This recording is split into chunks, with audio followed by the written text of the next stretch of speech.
હાલો friends, આજે આપણે ફરાળી ભેળ બનાવીશું। તેના માટે મેં અહીંયા ગળ્યો ચેવડો લીધો છે, તીખો ચેવડો લીધો છે, 2 ફરાળી છે અને કેળાની વેફરના ટુકડા લીધા છે, ગાજર, કોબીજ, ટમેટું અને કાકડી। આ બધા શાકભાજીને મેં ઝીણા ઝીણા સમારીને લીધા છે। હવે એક બાઉલમાં આપણે ગળો ચેવડો નાખીશું, તીખો ચેવડો નાખીશું, કેળાની વેફર નાખશું, ગાજર નાખશું અને કાકડી નાખશું, ટમેટા નાખશું અને કોબી નાખશું।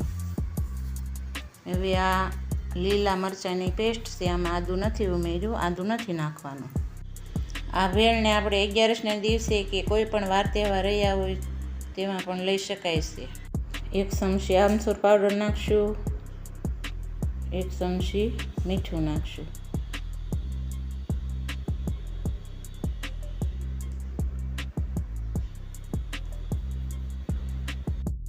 1 થી 1.5 ચમચી આપણે દળેલી ખાંડ ઉમેરશું।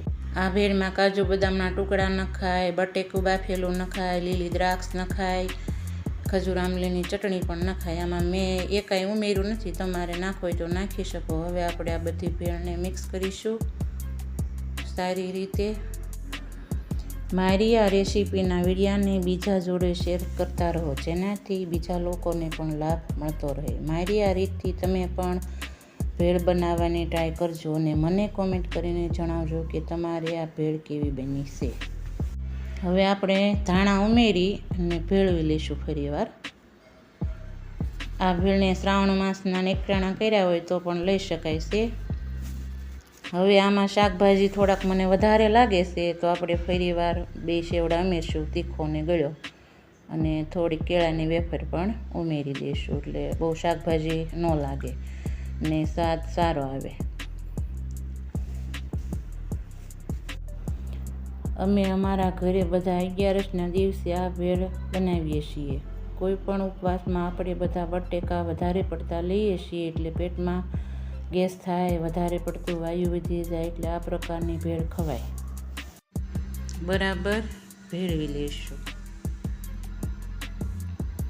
હવે બધું બરાબર ભેળવાઈ ગયું છે। હવે આપણે એક બાઉલમાં કાઢી લઈશું।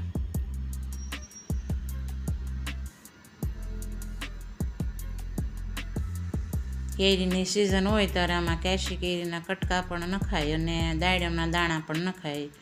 અત્યારે કેરીની સિઝન નથી એટલે મેં કેરીના કટકા નથી નાખ્યા અને દાડમ નથી નાખ્યા, તમે દાડમ નાખીને સર્વ કરજો। હવે લીલા ધાણા ઉમેરશું।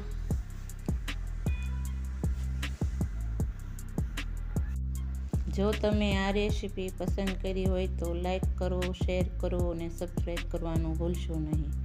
વધુ મજેદાર અને સ્વાદિષ્ટ વાનગી બનાવવા માટે હંમેશા અમારી ચેનલને ફોલો કરો। હવે આપણી આ ભેળ બનીને તૈયાર થઈ ગઈ છે।